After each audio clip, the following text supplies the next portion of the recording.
కార్మిక సంఘం మరియు ఏఐటీసీ అనుబంధం రాష్ట్ర వ్యాప్త పిలుపు మేరకు రేపు సోమవారం 24వ తారీఖు జరగబోయే ధర్నా విజయవంతం చేయాలని మొత్తం భవన నిర్మాణ కార్మికులందరూ కూడా అంటే తాపీ వడ్రంగి రాడ్ బెండింగ్ సెంట్రింగ్ వర్కర్స్ అందరూ కలిసి రేపు ఎంఆర్ఓ ఆఫీస్ దగ్గర ధర్నా చేసి ఎంఆర్ఓ గారికి వినతిపత్రం ఇచ్చి అదేవిధంగా వార్డుల్లోని సచివాలయాన్నింటిలో కూడా వినతిపత్రం అందజేయాలని రాష్ట్ర ఏఐటీసీ ప్లస్ మరియు భవన నిర్మాణ కార్మిక పిలుపు మేరకు దీన్ని జయప్రదం చేయాలని కోరుతూ తాడేపల్లిగూడెం ఏరియా భవన నిర్మాణ కార్మిక సంఘం అందరికీ కూడా సూచన ఇస్తుంది.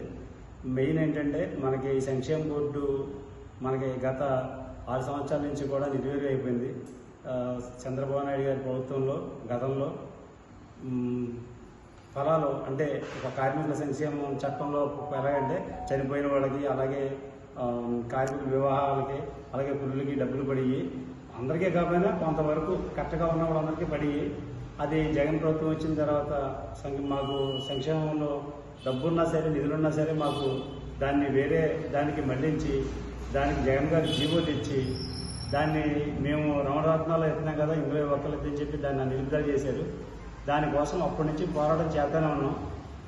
కరోనా టైంలో కూడా తీవ్రంగా ఇబ్బంది పడ్డారు కార్మికులందరూ. వలస కూలీలు ఎంత ఇబ్బంది పడ్డారో మోడీ గారు కూడా అర్థం చేసుకున్నారు, కానీ జగన్ గారు ఆ రోజున అర్థం చేసుకోలేకపోయారు కార్మికుల గురించి.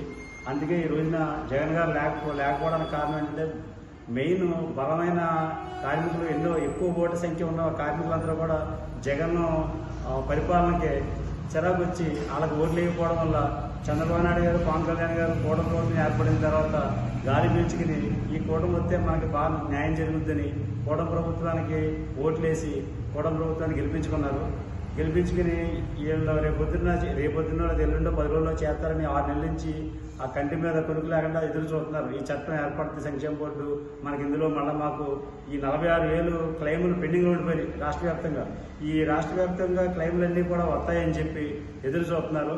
అలాగే కొత్త వాళ్ళు కూడా కార్డులు లేని వాళ్ళు కూడా కార్డులు పెట్టుకుంటున్నారు. ఈ కూటమి ప్రభుత్వం వస్తే మనకి హామీ కంపల్సరీ జరుగుద్దని. ఎందుకంటే మన తాడేపల్లిగూడెంలోనే పవన్ కళ్యాణ్ గారు బహిరంగంగా ప్రకటించారు ఏమని, మేము వస్తే కంపల్సరీ మేనిఫెస్టోలో కూడా పెట్టారు, ప్రభుత్వ భవన నిర్మాణ కార్మికులకు న్యాయం చేస్తాం.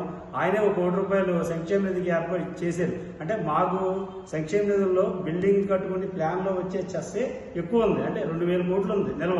ఆ 2,000 కోట్లు వేరే దానికి వాడేసుకున్నారు. వాళ్ళ ప్రభుత్వం ఎంత వాడుకున్నా అందులో ఉన్నట్టే లెక్క.